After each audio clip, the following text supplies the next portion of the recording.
Separate అయిపోతే madam గారి యొక్క అమూల్యమైనటువంటి దయచేసి మన యొక్క విజ్ఞప్తిని మనం చదువుకున్నటువంటి కళాశాలని అభిమానంతో ప్రేమతో మొత్తంతో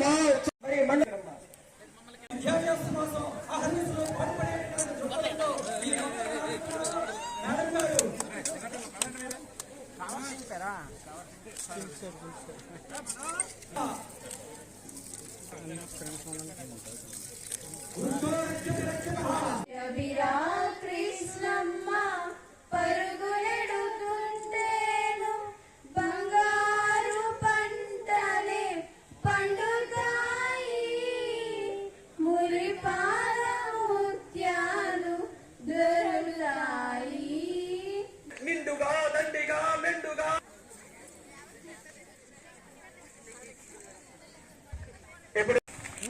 చాలా సంతోషం.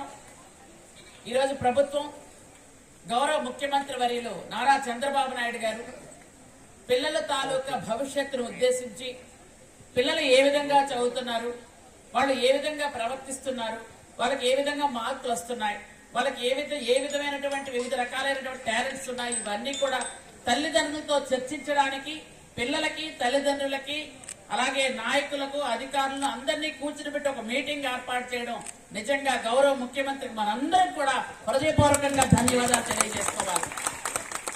రాష్ట్రంలో నలుమూలల్లో ఉన్నటువంటి ఈ స్టూడెంట్స్ అందరికీ కూడా అది గవర్నమెంట్ స్కూలా ప్రైవేట్ స్కూల్ అని చూడకుండా అన్ని స్కూల్స్ లో కూడా ఈ మీటింగ్ ఏకకాలంలో ఏక రోజులో ఏర్పాటు చేసినటువంటి విద్యాశాఖ మంత్రి నారా లోకేష్ బాబు గారికి మన హృదయపూర్వకంగా ధన్యవాదాలు తెలియజేసుకోవాలి.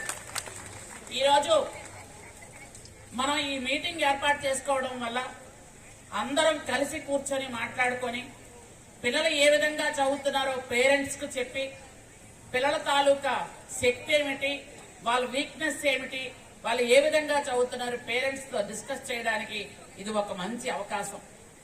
ముఖ్యంగా కాలేజ్ చూస్తుంటే చిన్నటి రోజులు గుర్తొస్తున్నాయి. ఈ కాలేజీలోనే ఇంటర్మీడియట్ చదువుకున్నాం. ఎక్కువగా మాకు ఇక్కడ ప్రాక్టికల్స్ జరుగుతుండేవి. నేను బైపీసీ స్టూడెంట్ ని, మాకు ఇక్కడ ప్రాక్టికల్స్ జరుగుతుండేవి. అక్కడ మన ఎక్కడైతే హై స్కూల్ ఉందో హై స్కూల్లో మాకు తరగతులు, ఇక్కడ ప్రాక్టికల్స్ అవుతుండేవి. ఆర్ట్స్ స్టూడెంట్స్ అక్కడే ఉండేవాళ్ళు. అంటే ఇప్పుడు మీరు 344 మంది ఉన్నారు ఇప్పుడు ఇంటర్మీడియట్ మీరు, కానీ ఆ రోజు మేము కేవలం 85 మందే ఉండేవాళ్ళం 4 గ్రూపులు కలిపి. అంటే అప్పుడు ఇప్పుడు తేడా ఉంది అంటున్నాను.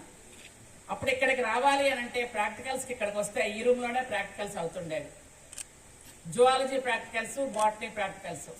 ఆ కప్పలు గెంతుంటే వాటితో పాటు మేము గెంతేవాళ్ళం ప్రాక్టికల్స్ చేయడానికి. వానపాము, కప్ప, బొద్దింక అన్ని ఇక్కడే ప్రాక్టికల్స్ చేసి నేర్చుకున్నాం.